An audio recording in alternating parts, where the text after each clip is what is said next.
Bem, esse estudo foi um estudo populacional, né, que abrangeu aí vários estados do Brasil. Tivemos mais de 1.200 respondedores, praticamente 1.200 respondedores, que avaliou a questão da saúde mental da população nesses primeiros meses da pandemia, né? Foi feito a coleta desses dados através de um questionário online entre maio e junho. E o que a gente observou é que, uma coisa que não é muita surpresa, de fato a gente teve um aumento nos casos de ansiedade, de depressão na população, mas algumas outras coisas interessantes chamaram a atenção, como o aumento do consumo de álcool, né? Então 50% dos respondedores afirmaram ter aumentado o consumo de álcool.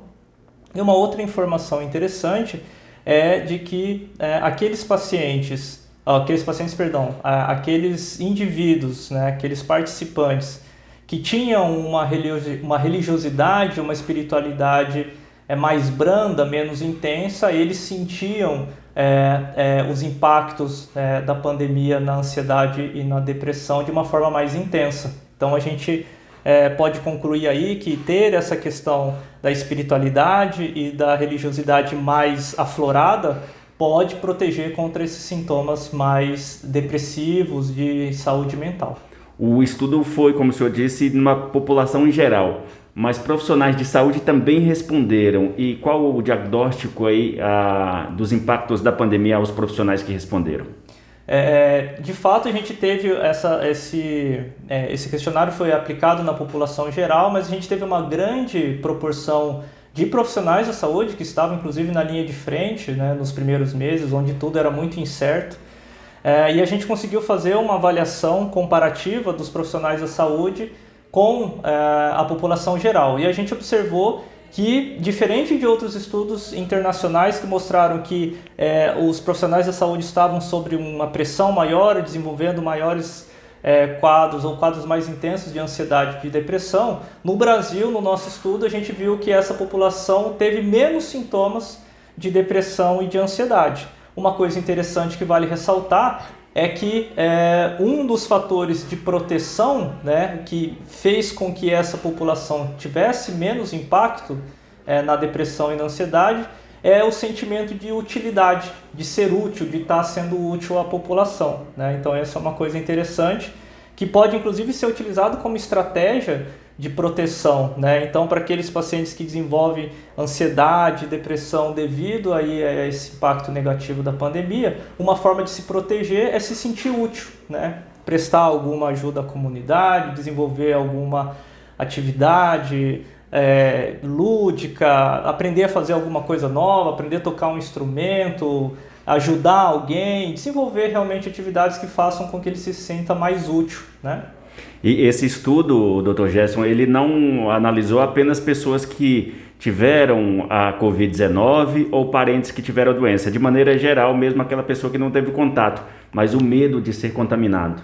Exatamente. Então esse estudo foi um estudo que foi aplicado na população em geral. A gente tinha pacientes, respondedores, participantes que tiveram a doença, que estavam com a doença ou que tinham conhecimento de alguém que estavam com a doença, né? Uma coisa interessante também que vale ressaltar é que aqueles respondedores, aqueles participantes que tinham algum parente ou amigo com a doença desenvolveram mais sintomas de depressão e de ansiedade. A pesquisa ela foi realizada, como o senhor disse, lá no início da pandemia. 1 ano e 3 meses depois do início da pandemia aqui no Brasil, o senhor acredita que possa ter agravado esses sintomas de ansiedade, de depressão na sociedade?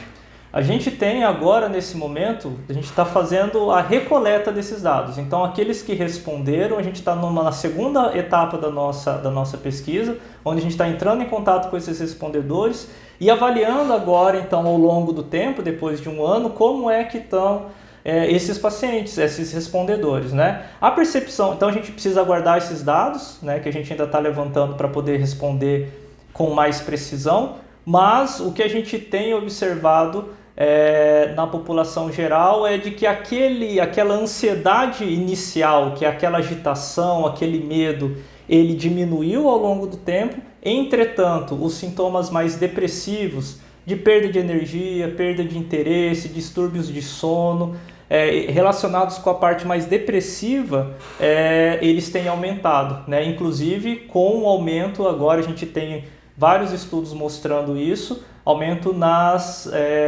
tentativas de autoextermínio, nas tentativas de suicídio, ideação suicida, né? Então, apesar daquela ansiedade, aquele medo inicial ele diminuir, a gente observa que a depressão, a tristeza e as ideações suicidas, inclusive, têm aumentado.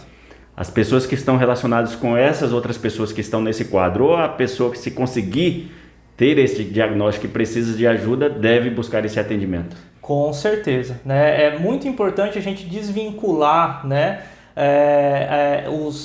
as questões relacionadas à saúde mental com frescura, com falta de vontade, né? Tem muitas vezes eu vejo pessoas que comentam comigo essas questões relacionadas à saúde mental como sendo, isso é falta de Deus no coração, isso é falta de religião, isso é fraqueza, isso é má vontade. Não, né? Isso é uma doença que precisa ser diagnosticada de forma adequada, precisa ser tratada de forma adequada para que as suas consequências não impactem negativamente a vida dessa pessoa.